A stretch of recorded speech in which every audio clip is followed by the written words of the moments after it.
This is a recorded presentation for the Atlantic States Marine Fisheries Commission's Draft Addendum 35 to the Summer Flounder Scup Black Sea Bass Fishery Management Plan. My name is Chelsea Toohey, and I am the Fishery Management Plan Coordinator for Summer Flounder at the Commission.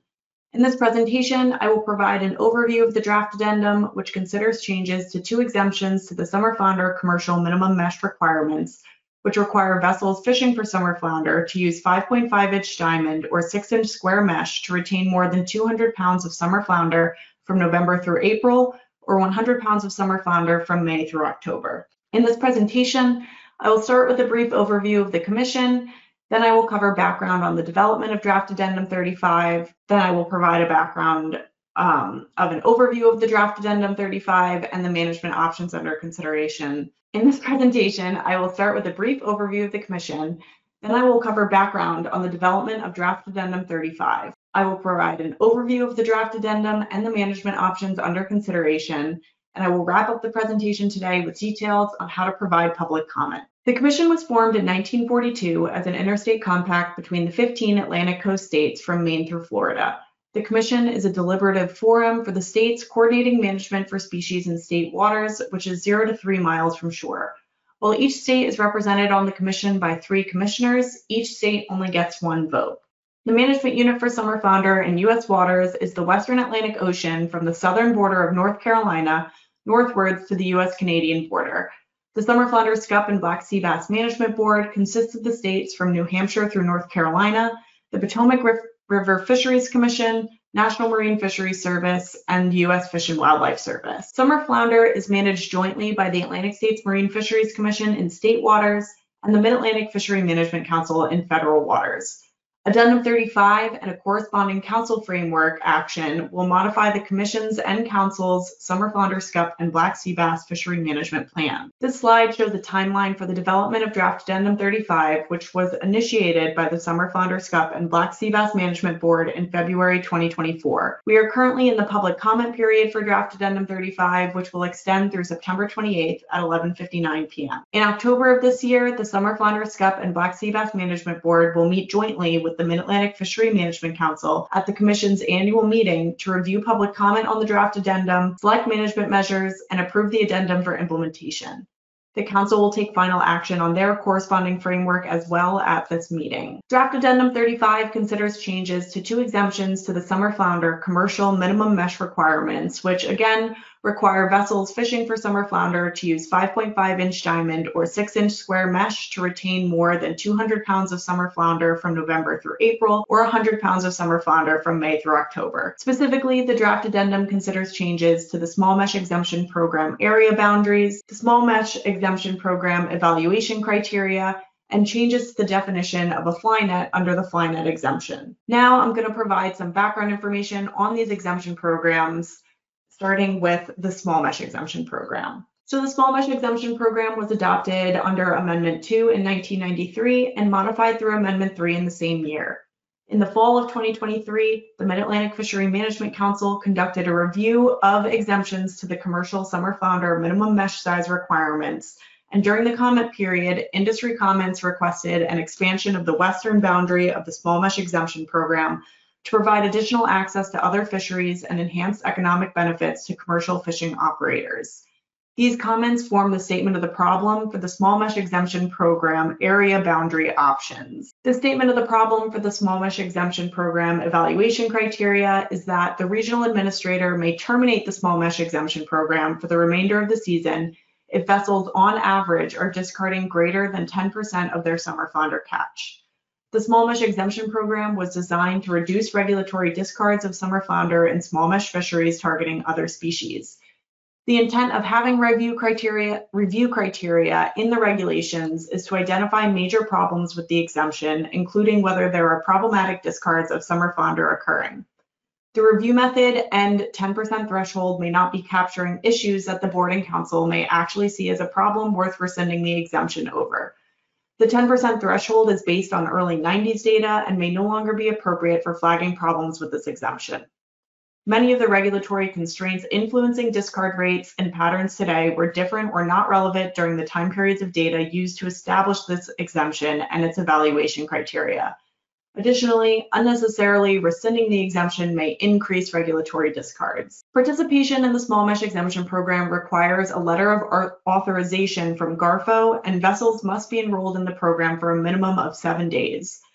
Vessels cannot fish west of the demarcation line while their letter of authorization is active. And as I just mentioned, GARFO may rescind the exemption if, based on a review of the observer data, it is shown that vessels fishing under this program are discarding more than 10% of their summer flounder catch. The 10% threshold was established via Amendment 2 in 1993, and it appears that this 10% threshold was based on 1990 through 1991 sea sampling data showing that vessels fishing east of the line, which at the time was 7130, discarded about 8.8% of their summer flounder catch.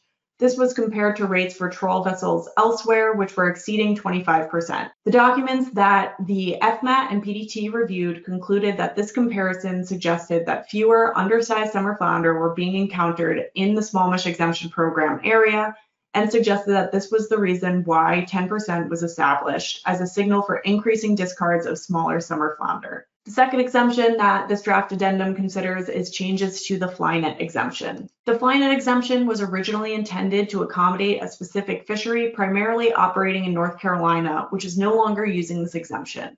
Croaker, weakfish, Atlantic mackerel, and bluefish were the dominant species in fly net catches in the mid to late 1980s when the exemption was proposed. Limited amounts of summer flounder have been harvested by this gear, and the exemption was intended to increase flexibility for fishermen while not negatively impacting the conservation objective of the fishery management plan. There is no summer flounder being landed in that fishery anymore. However, there are other fly net and high-rise gear types with similar configurations that are using this exemption throughout the greater Atlantic region, with some gear types that are very similar to what is in the regulations, but do not exactly fit the definition defined in the fishery management plan. Through the review process last fall, there were requests to modernize the definition of a fly net to include these other high-rise gear types, which are very similar to the gear that was exempted and are not designed to catch summer flounder or flatfish. The following slides will outline the proposed management options in Draft Addendum 35, starting with the small mesh exemption program area boundary. Option A under section 3.1 is for the boundaries of the small mesh exemption program to remain status quo, where vessels fishing east of longitude 7230 from November 1st through April 30th can retain more than 200 pounds of summer flounder while fishing with mesh smaller than the usual summer flounder required mesh sizes of 5.5-inch diamond or 6-inch square. This option would retain the line as it currently is. The map on the screen here represents the status quo option with the boundaries of the small mesh exemption area shown in pink. There's a larger map of this exemption area in the draft addendum document itself. Section 3.1 option B considers expanding the exemption area by moving the western boundary of the line. This option is based on comments received from fishing industry representatives during last fall's review of these exemptions. Starting south of Long Island, the line would move west about 5 miles to 7237 longitude, follow that south until the northeast corner of the Southern Scup Gear Restricted Area, or GRA.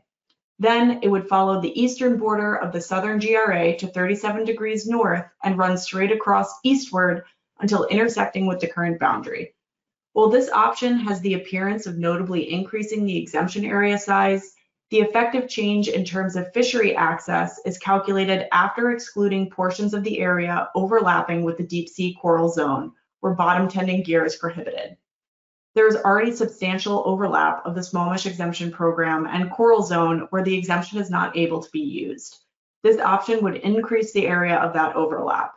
The calculated additional area, excluding the deep sea coral zones where bottom tending gear is prohibited, is 1,441 nautical miles. The timing of the exemption through this option would remain unchanged and run from November 1st through April 30th. On the screen here is a map of the proposed expanded small mesh exemption area and a zoomed in version of the expanded exemption area. In these figures, the existing small mesh exemption program area is shown in the solid light green area, and the additional small mesh exemption program area to be added is shown in the hashed light gray area. Over the top of that, the transparent gray area, now highlighted in red, shows the Frank R. Lautenberg Deep Sea Coral Protected Area where all bottom tending gear is prohibited. And then finally, the scup gear restricted areas are shown in the blue. Again, these figures are also presented in the draft addendum document itself for those interested in taking a closer look. Section 3.2 of the proposed management options considers potential changes to the small mesh exemption program review trigger. Option A in section 3.2 represents the status quo option, where the current regulations state that the regional administrator may terminate the exemption if observer data indicates that vessels fishing under the exemption are discarding more than 10% by weight of their entire summer flounder catch per trip. The regulations state that to rescind the exemption, a Federal Register notice would be published terminating the exemption for the remainder of the exemption season. Section 3.2, option B, proposes a modified discard trigger. This option keeps the language similar, but revises the trigger to 25% of catch in weight of summer flounder per trip on average. As a reminder, we are using a new evaluation approach with this action, where we look at observer data tied to known active letters of authorization, rather than the previous method of using some assumptions about what constitutes an LOA trip versus a non-LOA trip. So this is more accurate than what we have done in the past, and this alternative would reflect the status quo operations over the last 10 years for observed small mesh LOA trips, which matches the broader trawl fleet. Observed discards on LOA trips using a mesh smaller than 5.5 inches compared to all trawl discards of summer flounder were found to be similar at 24 or 25% over the past 10 years. The final option for section 3.2 is option C, which considers a tiered monitoring approach, first revising the trigger to 25%, but rather than moving immediately to consideration of rescinding the exemption, would trigger a more in-depth evaluation of discards and other behavior within the small mesh exemption program. This kind of review is proposed to be conducted by or reviewed by the technical committee and monitoring committee, and the review would consider and flag major issues that may need to be addressed, such as high discards of undersized summer flounder or increasing targeting behavior of summer flounder using small mesh in this fishery. There is recognition that simply rescinding the exemption based on discard rates could potentially lead to increased regulatory discards, depending on the reasons for discarding, which is not clear just from looking at the simple discard rates. This type of review could allow for a more thorough consideration of the variability and uncertainty around discard estimates, factors that are driving discards such as quotas and market factors, and consideration of the appropriate management response, whether that is rescinding the exemption or other changes to reduce discards. The evaluation could explore factors that we have looked into already, including poundage and percent kept and discarded of summer flounder on LOA trips with comparison to non-LOA trips, and look at trends in discards of undersized or juvenile summer flounder by area, as well as other elements that the reviewers find important. This review would occur as soon as possible, but no later than the next specification cycle. Since the board and council typically review the technical committees and monitoring committees' recommendations on this exemption, this would be added as a step in the process, so the board and council could comment on and recommend a course of action based on the review.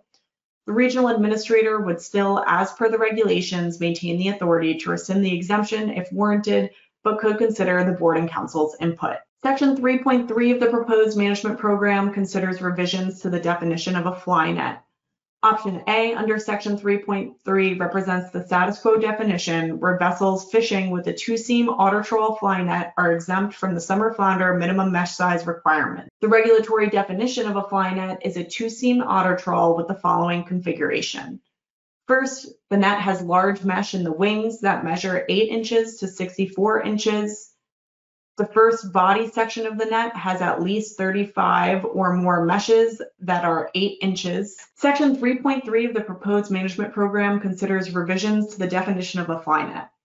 Option A under section 3.3 represents the status quo definition where vessels fishing with a two-seam otter trawl fly net are exempt from the summer flounder minimum mesh size requirements.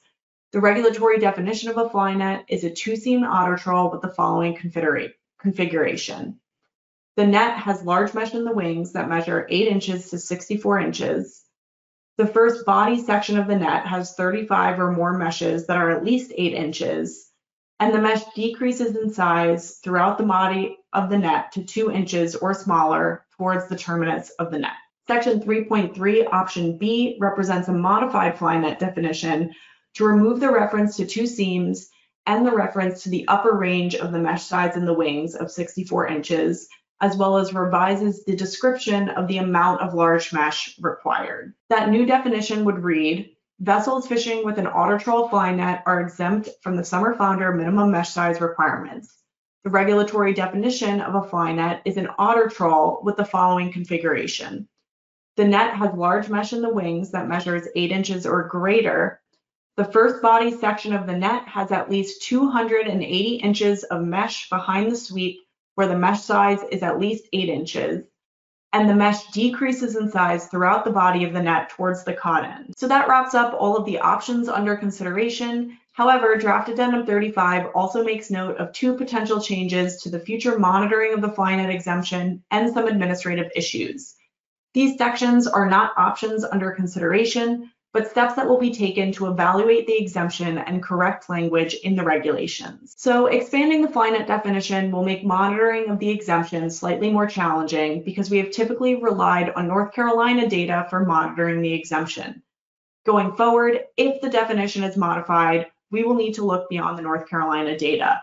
We would expect to use observer data for monitoring, but there are some concerns with the observer data, including that net type terminology can vary because the net type field in the observer data relies on what is reported by the captain, and the net type is sometimes blank in the observer data or unknown. In June, the Board and Council recommended adding a fly net and high-rise gear code to the BTR form.